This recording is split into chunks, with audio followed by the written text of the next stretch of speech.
Hello friends, स्मार्टो systems की जावा series में आपका स्वागत है। इस सेशन में हम बात करने वाले हैं एक इम्पॉर्टेंट एस्पेक्ट की, कंस्ट्रक्टर ओवरलोडिंग। कंस्ट्रक्टर ओवरलोडिंग एक इम्पॉर्टेंट एस्पेक्ट है जावा में। आइए देखते हैं इस सेशन में किस प्रकार हम कंस्ट्रक्टर ओवरलोडिंग को इम्प्लीमेंट कर सकते हैं। सबसे पहले बात करते हैं कंस्ट्रक्टर ओवरलोडिंग होता क्या है। यदि आप अपनी एक क्लास में एक से ज़्यादा कंस्ट्रक्टर को इस्तेमाल करते हैं तो उसे कंस्ट्रक्टर ओवरलोडिंग कहा जाता है।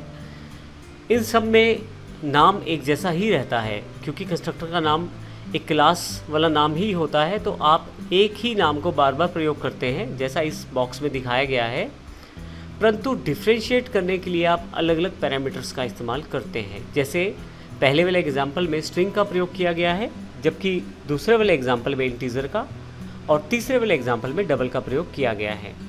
तो जब हम एक से ज़्यादा कंस्ट्रक्टर प्रयोग करते हैं तो डिफरेंट पैरामीटर का इस्तेमाल करते हैं, तब हम इसे कंस्ट्रक्टर ओवरलोडिंग कहते हैं। कंपाइलर ऑटोमेटिकली आपके कंस्ट्रक्टर को डिफ्रेंशिएट कर देता है पैरामीटर्स के आधार पे। अब जब आप कोई ऑब्जेक्ट बनाते हैं और जो वैल्यू असाइन करते हैं ऑब्जेक्ट बनाते समय उस प्रकार के कंस्ट्रक्टर को ही इन्वोक किया जाता है जिस प्रकार की वैल्यू आपने उसे असाइन की है और जिस प्रकार का पैरामीटर उसको भेजना है। इसको हम प्रैक्टिकल कॉन्सेप्ट के रूप में समझते हैं, कंस्ट्रक्टर ओवर एग्जाम्पल डॉट जावा के रूप में। आइए देखते हैं प्रैक्टिकली हम किस प्रकार इसको इम्प्लीमेंट कर सकते हैं। यहाँ हमारे पास एक एग्जाम्पल उपलब्ध है। कंस्ट्रक्टर ओवरलोडिंग का जो एग्जाम्पल है, इसमें हमने एक क्लास को डिफाइन किया है, कंस्ट्रक्टर ओवर एग्जाम्पल। इसी नाम से हमने काफ़ी सारे कंस्ट्रक्टर बनाए हैं। ये पहला कंस्ट्रक्टर है जो डिफ़ॉल्ट कंस्ट्रक्टर है, जिसमें हमने किसी भी तरह का कोई पैरामीटर पास नहीं किया।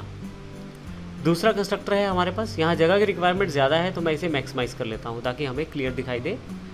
दूसरा कंस्ट्रक्टर जो हमारे पास है उसमें हमने एक स्ट्रिंग असाइन किया है पैरामीटर के रूप में और फिर उसकी वैल्यू को प्रिंट भी करवाया है। तीसरे कंस्ट्रक्टर में हमने एक वेरिएबल पास किया है इंटीजर a, और यह पैरामीटर डिफरेंट है क्योंकि पहले वाले में किसी तरह का कोई पैरामीटर नहीं था, दूसरे में स्ट्रिंग था, तीसरे में इंटीजर है, तो तीनों इस वक्त अलग अलग हैं।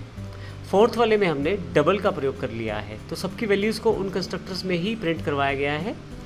फाइनली एक मेथड भी ले लिया है हमने, पब्लिक वॉइड कंस्ट्रक्टर।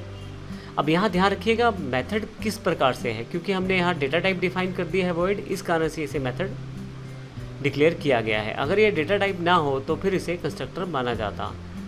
आइए देखते हैं हम इसको प्रयोग किस प्रकार से कर सकते हैं। पब्लिक स्टैटिक वॉइड मेन में हमने जैसे ही पहला ऑब्जेक्ट बनाया और यहाँ इन ब्रैकेट्स को खाली छोड़ दिया तो हमारे पास पहला जो कंस्ट्रक्टर है वो एग्जीक्यूट होगा। इसी तरह से जब हमने दूसरा ऑब्जेक्ट बनाया और उसमें स्ट्रिंग पास कर दिया तो ऑटोमेटिकली कंपाइलर को पता लग जाएगा कि स्ट्रिंग वाला कंस्ट्रक्टर कौन सा है और फिर इसको एग्जीक्यूट किया जाएगा। फिर हमने एक तीसरा ऑब्जेक्ट बनाया जिसमें हमने एक इंटीजर वैल्यू पास की। अब की बार इंटीजर वाला कंस्ट्रक्टर एग्जीक्यूट होगा।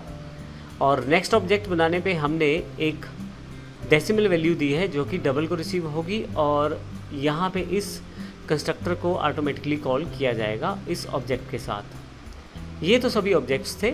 फिर हमने पहले वाले ऑब्जेक्ट के साथ एक मेथड को कॉल किया है जो कि क्लास के नाम जैसा ही मेथड है। डिफ्रेंशिएट इसलिए हमने कर लिया क्योंकि हमारे पास यहाँ डेटा टाइप दी हुई है, तो यहाँ पे हमने सभी को एग्जीक्यूट किया है कॉल करके। फाइनली मैं इसे यहाँ पे आके कंपाइल कर देता हूँ अपने प्रोग्राम को और फिर देखते हैं आउटपुट क्या आता है। तो यहाँ यदि आप आउटपुट देखें तो पहला डिफ़ॉल्ट कंस्ट्रक्टर जो था जिसमें कुछ भी हमने असाइन नहीं किया था, दूसरा स्ट्रिंग, तीसरा जो हमारे पास था इंटीजर वैल्यू के साथ था, चौथे वाला कंस्ट्रक्टर डबल वैल्यू के साथ था, फाइनली एक मेथड को भी हमने एग्जीक्यूट किया है। तो इस प्रकार यदि आपके पास एक से अधिक कंस्ट्रक्टर रहते हैं और उनमें पैरामीटर में डिफरेंस रहता है, चाहे वो नंबर ऑफ़ पैरामीटर्स हो या वैल्यू ऑफ पैरामीटर्स हो, चाहे वह नंबर ऑफ़ पैरामीटर हो, टाइप ऑफ पैरामीटर हो या ऑर्डर ऑफ पैरामीटर हो। नंबर ऑफ़ पैरामीटर में एक से अधिक पैरामीटर हो सकते हैं, किसी कंस्ट्रक्टर में एक और किसी में दो भी हो सकते हैं पैरामीटर, तो नंबर ऑफ़ पैरामीटर का डिफरेंस माना जाएगा। अगर टाइप डिफरेंट है, मान लीजिए किसी में इंटीजर है किसी में स्ट्रिंग है, तो वो भी डिफरेंस माना जाएगा। और अगर ऑर्डर में डिफरेंस है तो भी उसे अलग ही कंस्ट्रक्टर माना जाएगा। मान लीजिए किसी में इंटीजर और स्ट्रिंग भेजने हैं और किसी में स्ट्रिंग और इंटीजर भेजने हैं, तो दोनों केसेस में डिफरेंट माने जाएंगे। पहले केस में पहले इंटीजर और दूसरा स्ट्रिंग पैरामीटर है, और दूसरे केस में पहला स्ट्रिंग पैरामीटर है और दूसरा इंटीजर पैरामीटर है। तो इस प्रकार से इन चीज़ों को हम डिफ्रेंशिएट करके आसानी से कंस्ट्रक्टर ओवरलोडिंग को इम्प्लीमेंट कर सकते हैं। तो इस सेशन में हमने कंस्ट्रक्टर के रिगार्डिंग यह एक इम्पोर्टेंट एस्पेक्ट को वर्कआउट किया है। तो इस तरह से हमने अभी तक मेथड्स और कंस्ट्रक्टर की जानकारी ली।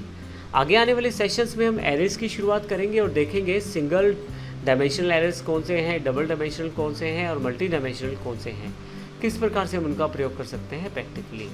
धन्यवाद।